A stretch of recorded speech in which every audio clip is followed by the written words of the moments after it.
Bees had been living in this backyard shed for at least 2 years. The landlord wanted to call an exterminator, but the family who lived here wanted to save the bees, so they called me. When I lifted up the floor, I found a huge hive full of gentle bees.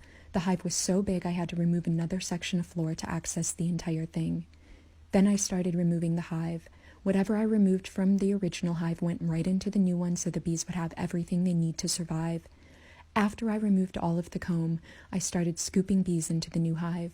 As soon as I put the bees by the new hive, they marched right in. Then a stream of bees began running out from under the floor into the new hive. So I waited and watched to see if I could spot the queen bee in the crowd. After about 15 minutes, she appeared, so I put her in a clip to keep her safe. Once the queen was in the new hive, some bees began sending signals to help the other bees find their way home. I left the hive overnight, and by the next day, the entire colony was in their new home, and it was another great day of saving the bees. This is a male bee getting kicked out of the hive by a female bee. Male honeybees are called drones, and they don't do much work around the hive.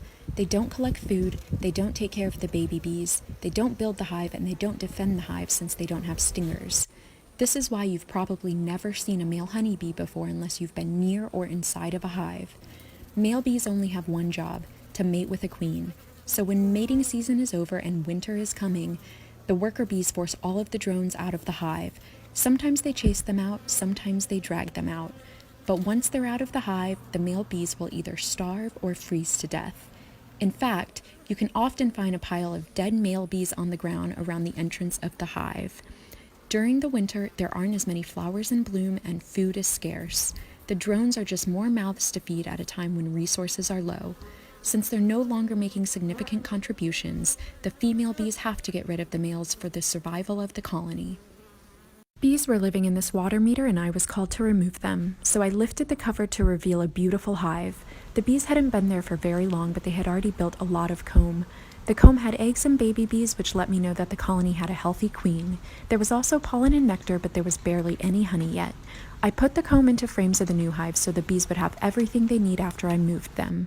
I always wear protective gear when I need to, but these bees were very gentle and did not sting me. After I removed all of the comb, I started scooping bees into the new hive with my hands.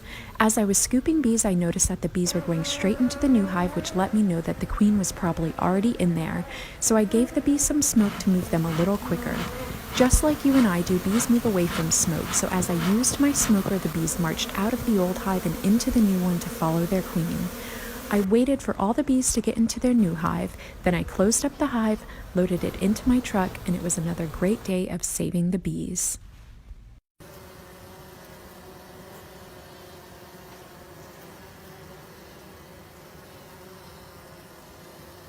These bees started to build a hive on a patio chair, and I was called to remove them. The first thing I did was lift the cover of the chair to reveal a beautiful beehive with thousands of honeybees. I started to carefully remove the hive from the side of the chair, always looking for the queen bee every step of the way.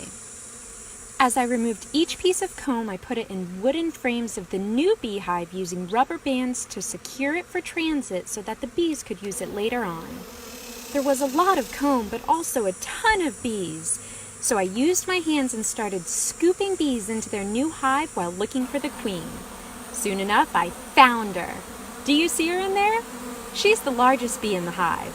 There she is.